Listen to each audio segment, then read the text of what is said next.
नमस्कार किसान भाइयों, आप देख रहे हैं अजय यादव डेयरी फार्म। मैं अजय यादव। तो किसान भाइयों, आज हम इस बछड़ी के बारे में पूरी विस्तार से बताएंगे कि हम लोगों ने रिसेंटली एआई किया था। एआई करने के बाद बहुत सारे किसानों का कमेंट आया था कि इस बछड़ी का बॉडी वेट कितना है। बॉडी वेट पे डिपेंड करता है कि इंसेमिनेशन करना चाहिए। तो आज इसी टॉपिक पे पूरी विस्तार से बताएंगे कि इसका बॉडी वेट कितना है।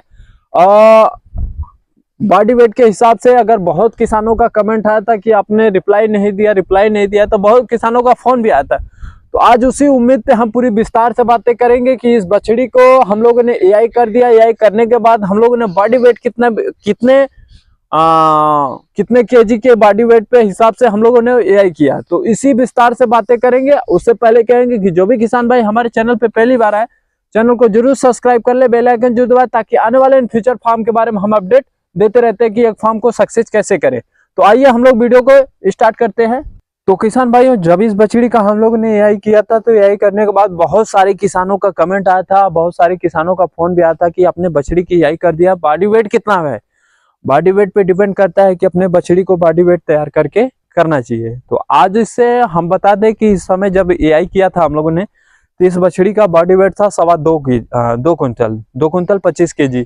तो हम लोगों ने 2 कुंटल 25 केजी में जब एआई किया था, तो बहुत सारे किसानों का ये बहुत किसानों का ये कमेंट आएगा कि 3-3.5 केजी कुंटल प्लस पे जाके एआई करना चाहिए। तो बता दे कि जर्सी का बॉडी वेट कितना भी कर लो, 350 केजी के बाद बहुत बाहर नहीं जाने वाला है बछड़ी में, कि उनका कैरेक्टर और हाइट और लेंथ ज्यादा बड़ा नहीं होता है। तो उसी उम्मीद पे हम लोग ने इसका 2 कुंटल 25 केजी पे एआई कर दिया था। एआई करने के बाद हम लोगों ने रिसेंटली अपने फार्म के लिए इम्प्रूवमेंट करने के लिए बहुत अच्छे बुलों का सिलेक्शन किया, ताकि इम्प्रूवमेंट अपने फार्म के लिए होता रहे। हमारे फार्म पे जो फैट और स्नैप का समस्या बना हुआ है, कि फैट और स्नैप की भी आगे रिक्वायरमेंट देख के हम लोग अपने फार्म पे काम कर रहे हैं कि इस बछड़ी में हमें फैट और स्नैप अधिक देखने को मिले। जर्सी कैरेक्टर पे, जर्सी में फैट और स्नैप का अधिकतर अच्छा क्वालिटी आता है। तो हम लोगों जी प्लस पे बॉडी वेट पे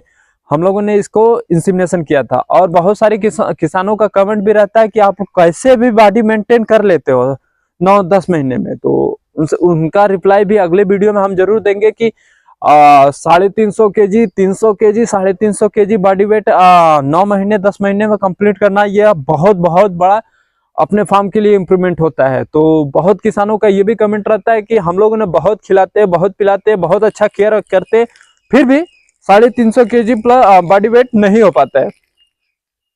तो जरूर भी उनसे हम बताएंगे कि कहाँ कहाँ गलती करते हैं अगले वीडियो के माध्यम से। आज विस्तार से हम खाली इस बछड़ी पे बातें करेंगे कि हम लोगों ने ज्यादातर उम्मीद अपने फार्म के लिए इम्प्रूवमेंट करने के लिए हम लोगों ने टारगेट रखा था कि इस बछड़ी का 8 से 9 महीने के अंदर इसका बॉडी वेट 2 कुंटल प्लस हो जाना चाहिए। तो हम लोगों ने जाके 9 महीने कंप्लीट करके 10वें महीने में जब एआई किया था, तो उस समय हम लोगों ने बॉडी वेट नापा था। बॉडी वेट नापने के बाद हम लोगों ने बॉडी वेट कंप्लीट करने के बाद देखा तो 2 कुंटल 20 केजी 2 कुंटल 20 केजी था इसका बॉडी वेट। तो हम लोगों ने कहा कि अब 2 कुंटल 20 केजी हो चुका है, तो इसको हम लोग इंसेमिनेशन कर देते। इंसेमिनेशन करने के लिए फार्म के लिए इम्प्रूवमेंट अच्छा देखने को मिलेगा। तो हम लोगों ने रिसेंटली फार्म पे अच्छा सीमन भी लगाया है। सीमन लगाने का हमारा मेन मकसद है कि हमारा फार्म चलाने का मेन मकसद है कि फार्म पे ब्रीड के अच्छे ब्रीड तैयार किया जाए, ताकि क्वांटिटी ना हो, क्वालिटी हो अपने फार्म पे। जैसे मैं बोला कि जानवर बहुत सारा बटोर लिए, बटोरने के बाद आपके फार्म पे दूध कितना होता है, कोई पूछे भैया दूध कितना होता है फार्म पे, तो बोले अरे भैया हमारे फार्म पे इतने जानवर है और दूध इतना होता है 20 केजी 25 केजी 30 केजी। और वैसा हम लोग बोले, तो हम अपने फार्म के लिए इम्प्रूवमेंट करने के लिए हम अपने फार्म से ऐसा बोले कि हमारा टारगेट है कि 7 जानवर का टारगेट हो। 7 जानवर में हमको 200 केजी दूध, यानी 2 कुंटल दूध हमको मिलना चाहिए। ये हम लोग अपने फार्म के लिए टारगेट बना के रखे। हमको चाहे जितना भी महंगा सीमन लगाना पड़े अपने फार्म पे लगाएंगे।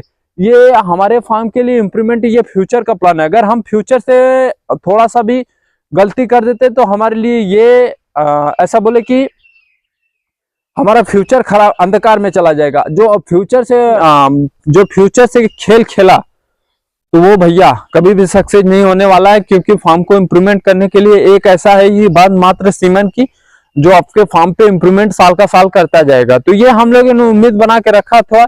और जो भी हमारे नए व्यूवर्स हमसे जुड़े उनको ये नहीं पता कि ये कौन से बुल की बछड़ी है, तो उनसे मैं बता दूं कि जो ये हमारी बछड़ी है एबीएस के नेमार बुल की है। आगे जो इसको सीमन लगा है एबीएस का रोमियो बुल लगा है, जो रोमियो का बहुत अच्छा प्रोडक्टिव लाइफ है, फर्टिलिटी है, सायर काल्विंग ईस्ट है, बहुत अच्छा है, उसमें करेक्टर देखने को मिला है। प्रोडक्टिव लाइफ भी अच्छा है, मिल्क इंक्रीज भी बहुत अच्छा कर रहा है। तो वो सारा हम इस अकॉर्डिंग देख के अपने फार्म के लिए इम्प्रूवमेंट करने के लिए इस बछड़ी का हम लोगों ने उस सीमन का हम लोगों ने अपने फार्म के लिए सिलेक्शन किया। सिलेक्शन करने के बाद ये आगे फ्यूचर में देखते हैं कि बछड़ी हम लोग बछड़ी कैसा रिस्पांस करेगी। ये तो आने वाला ही समय बताएगा कि कैसा रिस्पांस करेगी। अपना काम है मेहनत करना, मेहनत कर रहे हैं, आगे का जैसा भी होगा आपको इस चैनल के माध्यम से अपडेट मिलता रहेगा।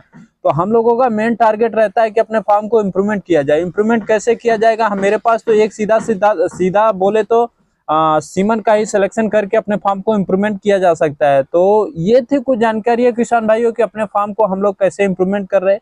ये कि युवा अगर इस फील्ड में आ रहा है तो कैसे उसको जानकारी चाहिए। अगर वो एक युवा आ रहा है तो उसको बहुत सारा समस्या देखने को मिलेगा।